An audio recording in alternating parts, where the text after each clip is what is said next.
الحمد للہ وکفا والصلاة والسلام علی سید الرسل وخاتم الانبیاء اما بعد۔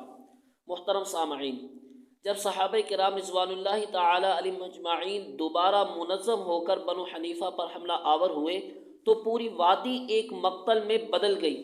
اس نوع کا منظر چشم فلک نے کبھی پہلے دیکھا نہ بعد میں۔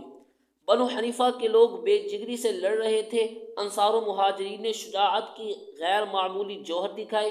حضرت ثابت بن قیس رضی اللہ تعالی عنہ جو فصحاء اور خطباء صحابہ میں سے تھے، انصار کا جھنڈا لیے ہوئے میدان کارزار میں کھڑے تھے اور افراتفری پر اس طرح ساتھیوں کو ملامت کر رہے تھے کہ اے مسلمانوں، تم نے بہت بری عادت اپنا لی۔ اے اللہ، میرا بھاگنے والوں سے کوئی تعلق نہیں اور مرتدین سے مکمل طور پر بیزار ہوں۔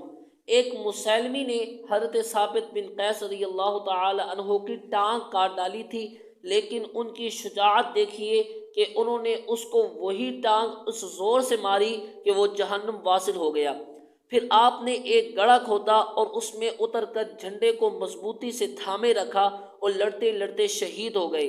حضرت زید بن الخطاب رضی اللہ تعالی عنہ بھی جنگی جھنڈا لیے زور زور سے فرما رہے تھے، ہائے افسوس، مرد جو تھے وہ تو چلے گئے، اے اللہ میں بھاگنے والوں کے لیے تجھ سے معافی چاہتا ہوں اور مرتدین سے بیزاری کا اعلان کرتا ہوں۔ یہ کہہ کر آپ نے جھنڈے کو حرکت دے دی اور کفار پر حملہ کر دیا۔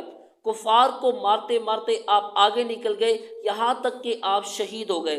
یہ حضرت عمر فاروق رضی اللہ تعالی عنہ کے بھائی اور اولین اسلام لانے والوں میں سے تھے۔ آپ کی شہادت کے بعد جھنڈا حضرت سالم رضی اللہ تعالی عنہ نے ہاتھ میں لے لیا۔ حضرت سالم رضی اللہ تعالی عنہ آدھی پنڈلی تک زمین کھود کر کھڑے ہو گئے تاکہ جھنڈا گرنے نہ پائے۔ اب مجاہدین نے مرتدین کو پیچھے دھکیلنے کے لیے سر دھڑ کی بازی لگا دی۔ اس کوشش میں بہت سارے مجاہدین نے جام شہادت نوش کیا۔ ان میں حضرت ثابت رضی اللہ تعالی عنہ، حضرت سالم رضی اللہ تعالی عنہ، یزید بن قیس، حکم بن سعید رضی اللہ تعالی عنہم بھی شامل تھے۔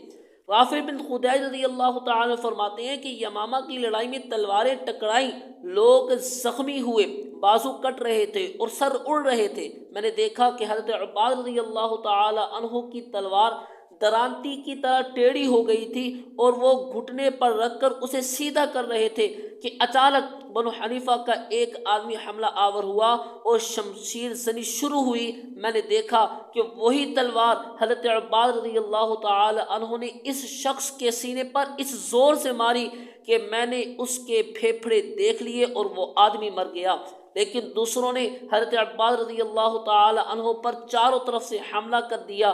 میں نے دیکھا کہ بنو حنیفہ کے لوگ ان کے پہلو اور پیٹ میں تلواریں مار رہے تھے حتیٰ کہ وہ شہید ہو گئے۔ میری آنکھ میں یہ دلدوز منظر بھی اترا کہ 20 آدمی حضرت عباد رضی اللہ تعالی عنہ کے ہاتھ سے قتل ہوئے اور وہ خود بھی لاشوں میں پڑے ہوئے تھے۔ حضرت زرار رضی اللہ تعالی عنہ نے بھی یمامہ کی لڑائی میں نمایاں کارنامے انجام دیے اور بڑی بہادری دکھائی۔ مقام اقربا کی اس شدید جنگ کا جو نقشہ ہے، اس سے معلوم ہوتا ہے کہ یہ 10 بدس لڑائی تھی جس میں تیر اور نیزہ کام نہیں دے سکتا تھا، صرف تلوار سے کام لیا جا سکتا تھا۔ حضرت ثابت بن قیس رضی اللہ تعالی عنہ شہید ہو چکے تھے۔ حضرت سالم اور یزید بن الخطاب اور دیگر چوٹی کے کمانڈر اور کئی دیگر مجاہدین جام شہادت نوش کر چکے تھے۔